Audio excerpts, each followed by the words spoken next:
ಏನು ಕರ್ನಾಟಕಕ್ಕೆ ಬಂದಂತ ನರೇಂದ್ರ ಮೋದಿ ಅವರು ಭರವಸೆ ಕೊಟ್ಟಿದ್ರಲ್ಲ, ಅಡಿಕೆಯ ಮಾನವನ್ನ ಉಳಿಸ್ತೇನೆ, ಅಡಿಕೆ ಬೆಳೆಗಾರರ ಗೌರವ ಅವರಿಗೆ ಗೌರವ ತಂದುಕೊಡ್ತೇನೆ, ಅಡಿಕೆ ಬೆಳೆಗಾರರ ಹಿತಾಸಕ್ತಿಯನ್ನು ಕಾಪಾಡ್ತೇನೆ ಅಂತ ಏನು ಹೇಳಿದ್ರಲ್ಲ, ಅದು ಶುದ್ಧ ಸುಳ್ಳಿನ ಭರವಸೆ ಆಗಿದೆ. ಅಡಿಕೆ ತಿಂದ್ರೆ ಕ್ಯಾನ್ಸರ್ ಬರುತ್ತೆ, ಓರಲ್ ಕ್ಯಾನ್ಸರ್ ಬರುತ್ತೆ ಅಂತ ಹೇಳಿದ್ರು. ನಿರಂತರವಾಗಿ ಯಾವ ಮೋದಿ ಸರ್ಕಾರ ಕೇಂದ್ರದ ಆಡಳಿತಕ್ಕೆ ಬಂದ್ರೆ ಅಡಿಕೆ ಬೆಳೆಗಾರ ಅಡಿಕೆನ ಮಾನ ಉಳಿಸ್ತೀನಿ ಅಂದವರು ಅಡಿಕೆ ಮಾನವನ್ನ ಹರಾಜು ಮಾಡಿದ್ದೆ ನರೇಂದ್ರ ಮೋದಿ ಸರ್ಕಾರ. ಅವರಿಗೆ ಮಾತಿಗೆ ತಪ್ಪಿದ್ರು. ನೋಡಿ, ಇವತ್ತು ಮಲೆನಾಡು, ವಿಶೇಷವಾಗಿ ಶಿವಮೊಗ್ಗ ಜಿಲ್ಲೆ, ಚಿಕ್ಕಮಗಳೂರು ಜಿಲ್ಲೆ, ಉತ್ತರ ಕನ್ನಡ ಜಿಲ್ಲೆ, ದಕ್ಷಿಣ ಕನ್ನಡ ಜಿಲ್ಲೆ, ಉಡುಪಿ, ಹಾಸನ ಮತ್ತು ಚಿತ್ರದುರ್ಗ ಇವೆಲ್ಲವೂ ಸೇರಿ ನಾವು ಹೇಳಬೇಕಂತಂದರೆ ಇಡೀ ಭಾರತ ದೇಶದ ಒಟ್ಟು ಉತ್ಪಾದನೆಯಲ್ಲಿ 75% ಹೆಚ್ಚು ಉತ್ಪಾದನೆ ಆಗ್ತಕ್ಕಂಥ ಅಡಿಕೆ ಉತ್ಪಾದನೆ ಆಗೋದು ಕರ್ನಾಟಕ ರಾಜ್ಯದಲ್ಲಿ. ಕರ್ನಾಟಕ ರಾಜ್ಯ ಅತಿ ಹೆಚ್ಚು ಅಡಿಕೆ ಬೆಳೆಯುವ ರಾಜ್ಯವಾಗಿದೆ. ಅದರಲ್ಲೂ ವಿಶೇಷವಾಗಿ ಶಿವಮೊಗ್ಗ ಜಿಲ್ಲೆಯು ಅತಿ ಹೆಚ್ಚು ಅಡಿಕೆ ಬೆಳೆಯುವ ಜಿಲ್ಲೆಯಾಗಿದೆ. ಪಕ್ಕದ ಚಿಕ್ಕಮಗಳೂರು ಜಿಲ್ಲೆನೂ ಅತಿ ಹೆಚ್ಚು ಅಡಿಕೆ ಬೆಳೀತಾರೆ. ಇಲ್ಲಿ ಯಾವ ರೀತಿಯಲ್ಲಿ ಇದು ಚುನಾವಣೆ ಮೇಲೆ ಪರಿಣಾಮ ಬೀರುತ್ತೆ ಅಂತಂದರೆ ನೋಡಿ, ಕಳೆದ 2014 ಲೋಕಸಭಾ ಚುನಾವಣೆ ಸಂದರ್ಭದಲ್ಲಿ ಸನ್ಮಾನ್ಯ ಈಗಿನ ಪ್ರಧಾನಮಂತ್ರಿಯಾಗಿದ್ದ ನರೇಂದ್ರ ಮೋದಿಯವರು ದಕ್ಷಿಣ ಕನ್ನಡ ಮತ್ತು ಚಿಕ್ಕಮಗಳೂರು ಜಿಲ್ಲೆಯಲ್ಲಿ ಅಡಿಕೆ ಬೆಳೆಗಾರ ಸಮಾವೇಶವನ್ನು ಮಾಡ್ತಾರೆ. ಆ ಸಮಾವೇಶದಲ್ಲಿ ಚುನಾವಣಾ ಪ್ರಚಾರ ಸಭೆಯಲ್ಲಿ ಏನಂತ ಭರವಸೆಯನ್ನು ಕೊಟ್ಟರು ಅಂತಂದರೆ, ನಾವು ಕೇಂದ್ರದಲ್ಲಿ ಅಧಿಕಾರಕ್ಕೆ ಬಂದರೆ ಅಡಿಕೆಗೆ ಮಾನವನ್ನು ತಂದುಕೊಡ್ತೇವೆ, ಅಡಿಕೆಗೆ ಬೆಳೆಗಾರರ ಗೌರವವನ್ನು ಹಿತಾಸಕ್ತಿಯನ್ನು ಕಾಪಾಡ್ತೇವೆ ಅಂತಕ್ಕಂಥ ಒಂದು ಭರವಸೆಯನ್ನು ಕೊಟ್ಟರು. ಈ ಜನ ಅದರಲ್ಲೂ ವಿಶೇಷವಾಗಿ 10 ಜಿಲ್ಲೆ, ಅತಿ ಹೆಚ್ಚು ಅಡಿಕೆ ಬೆಳೆಯುವ 10 ಜಿಲ್ಲೆಗಳಲ್ಲಿ ಲೋಕಸಭಾ ಕ್ಷೇತ್ರದಲ್ಲಿ ಅವರ ಒಂದು ಭರವಸೆ ಮೇಲೆ ಲಕ್ಷಾಂತರ ಜನ ಅಡಿಕೆ ಬೆಳೆಗಾರರು ಅವರ ಒಂದು ಏನು ನಮಗೆ ಅಡಿಕೆ ಬೆಳೆಗಾರ ಪರವಾಗಿ ಬರ್ತಾರೆ, ಅಡಿಕೆ ಮಾನವನ್ನು ಉಳಿಸ್ತಾರೆ, ಮೋದಿಯವರು ಅಡಿಕೆ ಬೆಳೆಗಾರರ ಹಿತಾಸಕ್ತಿಯನ್ನು ಕಾಪಾಡ್ತಾರೆ ಅಂತ ಹೇಳಿ ನಂಬಿಬಿಟ್ಟು BJPಗೆ ಅತಿ ಹೆಚ್ಚು ಮತಗಳನ್ನು ಕೊಟ್ಟು ಗೆಲ್ಲಿಸಿ ಅವ್ರನ್ನ ಲೋಕಸಭಾ ಕ್ಷೇತ್ರಕ್ಕೆ ಕಳಿಸಿದ್ರು. ಆ ಲೋಕಸಭಾ ಕ್ಷೇತ್ರದ ಅಡಿಕೆ ಬೆಳೀತಕ್ಕಂಥ 10 ಜಿಲ್ಲೆಗಳ ಲೋಕಸಭಾ ಸದಸ್ಯರು ಪ್ರಧಾನ ನರೇಂದ್ರ ಮೋದಿಯವರನ್ನ ಪ್ರಧಾನಮಂತ್ರಿಯಾಗಿ ಮಾಡೋಕ್ಕೆ ಪ್ರಮುಖ ಕಾರಣವಾಯಿತು ಅಂತಕ್ಕಂಥದ್ದು ಎಲ್ಲರಿಗೂ ಗೊತ್ತಿರತಕ್ಕಂಥ ವಿಷಯ. ಆದರೆ ಈ ಪ್ರಸ್ತುತ ಈ ಚುನಾವಣೆಯಲ್ಲಿ ಅಡಿಕೆ ಬಹುದೊಡ್ಡ ವಿಷಯವಾಗಿ ಲೋಕಸಭಾ ಚುನಾವಣೆ ಮೇಲೆ ಪರಿಣಾಮ ಬೀರ್ತಾ ಇದೆ ಅಂತಕ್ಕಂಥ ಮಾತನ್ನು ಹೇಳಕ್ಕೆ ನಾನು ಇಷ್ಟಪಡ್ತೀನಿ. ಯಾಕೆ ಅಂತ ಕೇಳ್ಬೋದು ನೀವು. 2014 ಲೋಕಸಭಾ ಚುನಾವಣೆ ಸಂದರ್ಭದಲ್ಲಿ ಏನು ಕರ್ನಾಟಕಕ್ಕೆ ಬಂದಂಥ ನರೇಂದ್ರ ಮೋದಿಯವರು ಭರವಸೆ ಕೊಟ್ಟಿದ್ರಲ್ಲ, ಅಡಿಕೆಯ ಮಾನವನ್ನು ಉಳಿಸ್ತೇನೆ, ಅಡಿಕೆ ಬೆಳೆಗಾರರ ಗೌರವ ಅವರಿಗೆ ಗೌರವ ತಂದುಕೊಡ್ತೇನೆ, ಅಡಿಕೆ ಬೆಳೆಗಾರರ ಹಿತಾಸಕ್ತಿಯನ್ನು ಕಾಪಾಡ್ತೇನೆ ಅಂತ ಏನು ಹೇಳಿದ್ರಲ್ಲ, ಅದು ಶುದ್ಧ ಸುಳ್ಳಿನ ಭರವಸೆ ಆಗಿದೆ. ಕಾರಣ ಏನಂತಂದರೆ, ಅವರು ಅಡಿಕೆ ಬೆಳೆಗಾರರಿಗೆ ನರೇಂದ್ರ ಮೋದಿ ಸರ್ಕಾರ ಮೋಸ ಮಾಡಿದೆ, ದ್ರೋಹ ಮಾಡಿದೆ. ಹಾಗೆಯೇ ಅಡಿಕೆ ಬೆಳೆಗಾರ ಹಿತಾಸಕ್ತಿ ಕಾಪಾಡೋದು ಸಂಪೂರ್ಣವಾಗಿ ನಿರ್ಲಕ್ಷ್ಯತನವನ್ನು ಮಾಡಿದರೆ ಅದು ನರೇಂದ್ರ ಮೋದಿ ಸರ್ಕಾರ. ಯಾಕೆ ಅಂತ ಕೇಳ್ಬೋದು ನೀವು. ಯಾಕೆಂತ ಅದಕ್ಕೆ ನಾನು ಉದಾಹರಣೆ ಕೊಡಲೇಬೇಕಾಗತ್ತೆ, ಅದಕ್ಕೆ ಸಾಕ್ಷಿಯನ್ನು ಕೊಡಬೇಕಾಗ್ತದೆ. ನೋಡಿ, 2014 ಲೋಕಸಭಾ ಚುನಾವಣೆ ಅಡಿಕೆಗೆ ಮಾನ ತಂದು ಕೊಡ್ತೀನಿ, ಗೌರವ ತಂದು ಕೊಡ್ತೀನಿ ಅಂದವರು ಅಧಿಕಾರಕ್ಕೆ ಬಂದ ನಂತರ ಮಾಡಿದ್ದೇನು ಗೊತ್ತಾ? 2017ರಲ್ಲಿ ಇದೇ ನರೇಂದ್ರ ಮೋದಿ ನೇತೃತ್ವದ ಕೇಂದ್ರ ಸರ್ಕಾರದ ಆರೋಗ್ಯ ಸಚಿವೆ, ರಾಜ್ಯ ಸಚಿವೆ ಆಗಿರ್ತಕ್ಕಂಥ ಅನುಪ್ರಿಯಾ ಪಟೇಲ್ರವರು ಸಂಸತ್ ಅಧಿವೇಶನದಲ್ಲಿ ಉತ್ತರ ಕೊಡ್ತಾರೆ, ಲಿಖಿತ ಉತ್ತರವನ್ನು ಕೊಟ್ಟರು. ಏನಂತಂದರೆ, ಓಂ ಪ್ರಕಾಶ್ ಯಾದವ್ ಅಂತೇಳಿ ಬಿಹಾರದ ಸಿರ್ಸಾ ಪಾರ್ಲಿಮೆಂಟ್ ಸದಸ್ಯರು ಒಂದು ಪ್ರಶ್ನೆ ಕೇಳ್ತಾರೆ, ಅಡಿಕೆ ತಿಂದರೆ ಏನೋ ರೋಗ ಬರುತ್ತಾ, ಈ ಬಗ್ಗೆ ಒಂದು ಪ್ರಶ್ನೆ ಕೇಳ್ತಾರೆ. ಅವತ್ತು ಇವರು ಏನಂತ ಉತ್ತರ ಕೊಟ್ಟರು ಗೊತ್ತಾ? ಲಿಖಿತ ಹೇಳಿಕೆಯನ್ನು ನರೇಂದ್ರ ಮೋದಿ ಸರ್ಕಾರ, ಅಡಿಕೆ ತಿಂದರೆ ಕ್ಯಾನ್ಸರ್ ಬರುತ್ತೆ, ಓರಲ್ ಕ್ಯಾನ್ಸರ್ ಬರುತ್ತೆ ಅಂತ ಹೇಳಿದ್ರು. ನಾವಿದೇನೋ ಒಂದು ಸಲ ಇದನ್ನು ಹೇಳಿದ್ದಾರೆ, ನೆಕ್ಸ್ಟು ಸರಿಪಡಿಸ್ಕೊಬೋದು ಅಂತ ತಿಳ್ಕೊಂಡಿದ್ವಿ. ಆದರೆ ಮತ್ತೆ 2019ರಲ್ಲಿ ಏನು ನರೇಂದ್ರ ಮೋದಿ ಸರ್ಕಾರ NDA 2 ಬಂತಲ್ಲ, ಅವತ್ತಿನ ಏನು ನರೇಂದ್ರ ಮೋದಿ ಸರ್ಕಾರದ ಆರೋಗ್ಯ ಸಚಿವರಾಗಿರ್ತಕ್ಕಂಥ ಅಶ್ವಿನ್ ಕುಮಾರ್ ಚೌಬೆ ಅವರು ಮತ್ತೆ ಲೋಕಸಭೆಯಲ್ಲಿ ಪಶ್ಚಿಮ ಬಂಗಾಳದ ಒಬ್ಬ MP ಅವರ ಪ್ರಶ್ನೆಗೆ ಉತ್ತರಿಸ್ತಾ ಹೇಳ್ತಾ ಲಿಖಿತ ಹೇಳಿಕೆ, ಅಡಿಕೆ ತಿಂದರೆ ಓರಲ್ ಕ್ಯಾನ್ಸರ್ ಬರುತ್ತೆ ಅಂತ ಮತ್ತೆ ಹೇಳಿಕೆಯನ್ನು ಕೊಟ್ಟರು. ನಿರಂತರವಾಗಿ ಯಾವ ಮೋದಿ ಸರ್ಕಾರ ಕೇಂದ್ರದ ಆಡಳಿತಕ್ಕೆ ಬಂದರೆ ಅಡಿಕೆ ಬೆಳೆಗಾರ ಅಡಿಕೆನ ಮಾನ ಉಳಿಸ್ತೀನಿ ಅಂದವರು ಅಡಿಕೆ ಮಾನವನ್ನು ಹರಾಜು ಮಾಡಿದ್ದೇ ನರೇಂದ್ರ ಮೋದಿ ಸರ್ಕಾರ. ಅವರಿಗೆ ಮಾತಿಗೆ ತಪ್ಪಿದ್ರು ನರೇಂದ್ರ ಮೋದಿ. ಜೊತೆಗೆ ಮತ್ತು ನಿರಂತರವಾಗಿ ಇದೇ ಥರ BJP ಅಡಿಕೆ ವಿರೋಧ ಧೋರಣೆಯನ್ನು ತೋರಿಸ್ತಾ ಬಂದರು. ಹೇಗೆ ಅಂತ ಕೇಳ್ಬೋದು ನೀವು.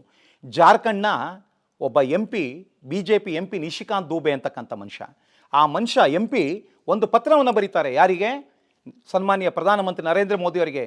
ಅಡಿಕೆ ಆರೋಗ್ಯಕ್ಕೆ ಹಾನಿಕಾರಕ ಆಗಿದೆ, ಅಡಿಕೆ ತಿಂದರೆ ರೋಗ ಬರುತ್ತೆ, ಇದು ಯುವಜನರ ಬದುಕನ್ನು ನಾಶ ಮಾಡುತ್ತೆ, ಅದಕ್ಕಾಗಿ ಅಡಿಕೆಯನ್ನು ನಿಷೇಧ ಮಾಡಬೇಕು ಅಂತೇಳಿ ಅವರು ಪತ್ರ ಬರೀತಾರೆ. ಆ ಪತ್ರಕ್ಕೆ ಉತ್ತರವಾಗಿ ನಮ್ಮ ಈಗಿನ ನರೇಂದ್ರ ಮೋದಿ ಸರ್ಕಾರದ ಆರೋಗ್ಯ ಸಚಿವರಾಗಿರ್ತಕ್ಕಂಥ ಮನ್ಸುಖ್ ಮಾಂಡವಿಯಾ ಅವರು ಏನಂತ ಹೇಳಿಕೆ ಕೊಡ್ತಾರೆ ಗೊತ್ತಾ? In response to Nishikant Dubey letter ಅವ್ರು ಏನಂತ ಹೇಳ್ತಾರೆ ಅಂತಂದರೆ, I will gonna to hold a panel discussion with the food safety standard authority of India regarding complete ban on human consumption of betel nut ಅಂತಾರೆ. ಅಂದರೆ ನಿಶಿಕಾಂತ್ ದುಬೆಯ ಅಡಿಕೆ ನಿಷೇಧದ ಏನು ಪತ್ರಕ್ಕೆ ಉತ್ತರವಾಗಿ ಈಗಿನ ನರೇಂದ್ರ ಮೋದಿ ಸರ್ಕಾರದ ಆರೋಗ್ಯ ಸಚಿವರಾಗಿರ್ತಕ್ಕಂಥ ಮನ್ಸುಖ್ ಮಾಂಡವಿಯಾ ಅವರು ಹೇಳಿಕೆಯನ್ನು ಕೊಟ್ಟರು. ಏನಂತ ಅಂತಂದರೆ, ಅಡಿಕೆಯ ಮಾನವ ಬಳಕೆಯನ್ನು ನಿಷೇಧ ಮಾಡುವ ಕುರಿತು ಭಾರತ ಆಹಾರ ಗುಣಮಟ್ಟ ಮತ್ತು ಸುರಕ್ಷತಾ ಪ್ರಾಧಿಕಾರದ ಸಭೆಯನ್ನು ಕರೆದು ಸಮಾಲೋಚನೆ ಮಾಡ್ತೀನಿ ಅಂದರು. ರಾಘವೇಂದ್ರ, ನಮ್ಮ ಶಿವಮೊಗ್ಗದ MP ರಾಘವೇಂದ್ರ ಸೇರಿದಂತೆ, ಮತ್ತೆ ಶೋಭಾ ಕರಂದ್ಲಾಜೆ ಸೇರಿದಂತೆ, ನಳಿನ್ ಕುಮಾರ್ ಕಟೀಲ್, ಪ್ರಹ್ಲಾದ್ ಜೋಶಿ, ಉತ್ತರ ಕನ್ನಡದ ಅನಂತಕುಮಾರ್ ಹೆಗಡೆ, ಹಾಗೆ GS ಬಸವರಾಜ್ ತುಮಕೂರಲ್ಲಿ ಹೆಚ್ಚು ಅಡಿಕೆ ಬೆಳೀತಾರೆ, ಸಿದ್ದೇಶ್ವರ್ ಚಿತ್ರದುರ್ಗದ MP, ಮೈಸೂರಿನ ಪ್ರತಾಪ್ ಸಿಂಹ, ಇವರು ಯಾರು ಸಹ ಸಿದ್ದೇಶ್ವರ್ ದಾವಣಗೆರೆ ಅವರು, ಇವರು ಯಾರೂ ಸಹ ಅವರ ಮಾತನ್ನ ಏನು ನಿಶಿಕಾಂತ್ ದುಬೆ ಪತ್ರಕ್ಕೆ ಅಡಿಕೆ ತಿಂದರೆ ರೋಗ ಬರುತ್ತೆ ಅಂದ್ರಲ್ಲ ಅದನ್ನ ವಿರೋಧನೆ ಮಾಡಲಿಲ್ಲ ಕಣ್ರಿ. ಹಾಗೇನೆ ಆ ನಿಶಿಕಾಂತ್ ದುಬೆ BJP ಒಬ್ಬ ಜಾರ್ಖಂಡ್ ಸಂಸದ, ಅವನು ಘಂಟಾಘೋಷವಾಗಿ ಹೇಳ್ತಾರೆ, ಮೋದಿಯವರೇ ಅಡಿಕೆನ ನಿಷೇಧ ಮಾಡಿ, ಅದು ಆರೋಗ್ಯಕ್ಕೆ ಹಾನಿಕಾರಕ ಅಂತ ಹೇಳಿದ್ರೆ, ಅಡಿಕೆಯನ್ನು ಸ್ವತಃ ಬೆಳೆಯುವ ಬೆಳೆಗಾರರಾಗಿದ್ದು ಮತ್ತು ಅಡಿಕೆ ವಹಿವಾಟನ್ನು ಮಾಡ್ತಕ್ಕಂಥ ಬಹುತೇಕ ಏನು ಕರ್ನಾಟಕ ರಾಜ್ಯದ 25 MP ಗಳಿದ್ದಾರಲ್ಲ, ಇವರು ಯಾರೂ ಸಹ ಅಡಿಕೆ ಬೆಳೆಗಾರರ ಪರವಾಗಿ ಅಡಿಕೆ ಮಾನವನ್ನು ಕಾಪಾಡೋಕ್ಕೆ ಮುಂದೆ ಬರಲಿಲ್ಲ, ಮೌನ ವಹಿಸಿದ್ರು. ಹಾಗೇನೆ ಮನ್ಸುಖ್ ಮಾಂಡವಿಯವರು ಏನಂತ ಹೇಳಿಕೆ ಕೊಟ್ಟರಲ್ಲ, ಅಡಿಕೆಯನ್ನು ನಿಷೇಧ ಮಾಡುವ ಕುರಿತು, ಮಾನವ ಬಳಕೆಯನ್ನು ನಿಷೇಧ ಮಾಡುವ ಕುರಿತು ಭಾರತ ಆಹಾರ ಗುಣಮಟ್ಟ ಮತ್ತು ಸುರಕ್ಷತಾ ಪ್ರಾಧಿಕಾರ ಸಭೆ ಕರಿತೀನಿ ಅಂದಾಗ ಅದನ್ನು ವಿರೋಧಿಸಿ ಒಂದು ಪ್ರತಿರೋಧನ ವ್ಯಕ್ತಪಡಿಸಲಿಲ್ಲ. ಅವರು ಬೇಡ, ಅಡಿಕೆ BJP ಪಕ್ಷದಲ್ಲಿ ಅಡಿಕೆ ಪ್ರಕೋಷ್ಠ ಅಂತಲೇ ಒಂದಿದೆ. ಏನು ಅಂದರೆ ಅಡಿಕೆ ಬೆಳೆಗಾರರು ಲಕ್ಷಾಂತರ ಜನ ಅಡಿಕೆ ಬೆಳೆಗಾರರನ್ನು ಸಂಘಟಿಸುವ ದೃಷ್ಟಿಗೆ, ಹಾಗೆ BJP ತನ್ನ ತೆಕ್ಕೆಯಲ್ಲಿ ಇಟ್ಕೊಳಕ್ಕಾಗಿ ಒಂದು ಪ್ರಕೋಷ್ಠವನ್ನು ನೇಮಕ ಮಾಡಿದೆ. ಆ ಪ್ರಕೋಷ್ಠದ ಅಧ್ಯಕ್ಷರು ಯಾರು ಅಂತಂದರೆ ನಮ್ಮ ಆರ್ಗ ಜ್ಞಾನೇಂದ್ರ. ಅವರು ಇದನ್ನ ಬಗ್ಗೆ ವಿರೋಧ ಮಾಡಲಿಲ್ಲ. ಹಾಗಾಗಿ ಯಾರು ನರೇಂದ್ರ ಮೋದಿ 2014ರಲ್ಲಿ ಅಡಿಕೆ ಮಾನವನ ಉಳಿಸ್ತೀವಿ ಎಂದವರು ಅಡಿಕೆ ಮಾನವನ ಹರಾಜಾಕಿದ್ದೆ ಈ BJP ನರೇಂದ್ರ ಮೋದಿ ಸರ್ಕಾರ. ಪದೇ ಪದೇ ಅಡಿಕೆ ತಿಂದರೆ ರೋಗ ಬರುತ್ತೆ ಅಂತೇಳಿ ಸಂಸತ್ ಅಧಿವೇಶನದಲ್ಲಿ ಲಿಖಿತ ಹೇಳಿಕೆಯನ್ನು ಕೊಟ್ಟರು ಅವ್ರದ್ದೇ ಆರೋಗ್ಯ ಸಚಿವರುಗಳು. ಮತ್ತು ಆದಮೇಲೆ ನಿಶಿಕಾಂತ್ ದುಬೆ BJP ಜಾರ್ಖಂಡ್ MP ಅಡಿಕೆ ನಿಷೇಧ ಮಾಡಿ ಅಂತ ಪತ್ರ ಬರೆದ್ರು. ಅವರ ಪತ್ರಕ್ಕೆ ಉತ್ತರವಾಗಿ ಈಗಿನ ನರೇಂದ್ರ ಮೋದಿ ಸರ್ಕಾರದ ಕೇಂದ್ರ ಆರೋಗ್ಯ ಸಚಿವ ಮನ್ಸುಖ್ ಮಾಂಡವಿಯಾ ಅಡಿಕೆ ನಿಷೇಧ ಮಾಡುವ ಕುರಿತು ಹೇಳಿಕೆಯನ್ನು ಕೊಟ್ಟರು.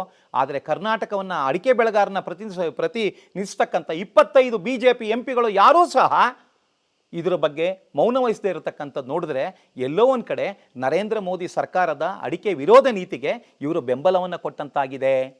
ಹಾಗೇನೆ ಇನ್ನೊಂದು ವಿಚಾರ, ಪ್ರಮುಖ ವಿಚಾರ ಯಾಕೆ ಅಂತ ಹೇಳ್ತೀನಿ, ಅದು ನರೇಂದ್ರ ಮೋದಿ ಸರ್ಕಾರ ಅಡಿಕೆ ವಿರೋಧಿ ಅಂತಕ್ಕಂಥ ಮಾತನ್ನು ಹೇಳಕ್ಕೆ ಇಷ್ಟಪಡ್ತೀನಿ ಅಂತಂದರೆ, ನೋಡಿ, Ankur gutka company versus Indian asthma care society ಅಂತ ಒಂದು ಪ್ರಕರಣ ನಡೀತಾ ಇದೆ ಸುಪ್ರೀಂ ಕೋರ್ಟಲ್ಲಿ. ಇವತ್ತು ಅಡಿಕೆಯ ಭವಿಷ್ಯ ಸುಪ್ರೀಂ ಕೋರ್ಟಿನ ಅಂಗಳದಲ್ಲಿದೆ. ಇವತ್ತು ನಮ್ಗೆ ಆತಂಕ ಇದೆ, ಯಾವತ್ತೋ ಒಂದೇ ದಿನ ನಮ್ಮ ಮೇಲೆ ಸುಪ್ರೀಂ ಕೋರ್ಟ್ ಅಡಿಕೆ ಹಾನಿಕಾರಕ ಅಂತೇಳಿ ಇವರು ಮನ್ಸುಖ್ ಮಾಂಡವಿಯನ ಹೇಳಿಕೆ, ನಿಶಿಕಾಂತ್ ದುಬೆಯ ಪತ್ರ, ಹಾಗೆ ಏನು ನರೇಂದ್ರ ಮೋದಿ ಸರ್ಕಾರದ ಏನು ಅಶ್ವಿನ್ ಕುಮಾರ್ ಚೌಬೆ ಆರೋಗ್ಯ ಸಚಿವ, ಹಾಗೆ ಅನುಪ್ರಿಯಾ ಪಟೇಲ್ ಅವರ ಲಿಖಿತ ಹೇಳಿಕೆಯನ್ನು ಕೊಟ್ಟಾರಲ್ಲ, ಅದೇ ಸಾಕ್ಷ್ಯಾಧಾರವಾಗಿ ಅದನ್ನು ಇಟ್ಕೊಂಡು ಏನು ಅಡಿಕೆ ವಿರೋಧಿಗಳು ನಮ್ಮ ಅಡಿಕೆನ ನಿಷೇಧ ಮಾಡೋಕ್ಕೆ ಸುಪ್ರೀಂ ಕೋರ್ಟಲ್ಲಿ ಪ್ರಬಲವಾದ ಒಂದು ಸಾಕ್ಷ್ಯಾಧಾರ ಒದಗಿಸಿದ್ರೆ ಅದರಲ್ಲೇನು ಆಶ್ಚರ್ಯ ಇಲ್ಲ. ಹಾಗಾಗಿ ಸುಪ್ರೀಂ ಕೋರ್ಟಲ್ಲಿ ಇವರೇನಂತ ಮಾಡಬೇಕಾಗಿತ್ತು, ಅಡಿಕೆ ತಿಂದರೆ ಅಡಿಕೆ ಕ್ಯಾನ್ಸರ್ ಕಾರಕ ಅಲ್ಲ, ಅಡಿಕೆ ಹಾನಿಕಾರಕವಲ್ಲ ಅಂತ ಪ್ರಮಾಣ ಪತ್ರವನ್ನು 10 ವರ್ಷ ಆಯಿತು ನರೇಂದ್ರ ಮೋದಿ ಸರ್ಕಾರ ಬಂದು ಪ್ರಧಾನಮಂತ್ರಿಯಾಗಿ, ಇವತ್ತಿಗೂ ಸಹ ಸುಪ್ರೀಂ ಕೋರ್ಟಿಗೆ ಪ್ರಮಾಣ ಪತ್ರವನ್ನು ಇವರು ಹಾಕಲಿಲ್ಲ ಅಡಿಕೆ ಹಾನಿಕಾರಕ ಅಲ್ಲ ಅಂತ. ಇದು ಅಡಿಕೆ ಬೆಳೆಗಾರರಿಗೆ ಎಸಗಿದ್ದ ದ್ರೋಹ, ಹಾಗೇನೆ ಅಡಿಕೆಯ ಮಾನವನ್ನ ಹರಾಜಕ್ಕಿದ್ದು ನರೇಂದ್ರ ಮೋದಿ ಸರ್ಕಾರ.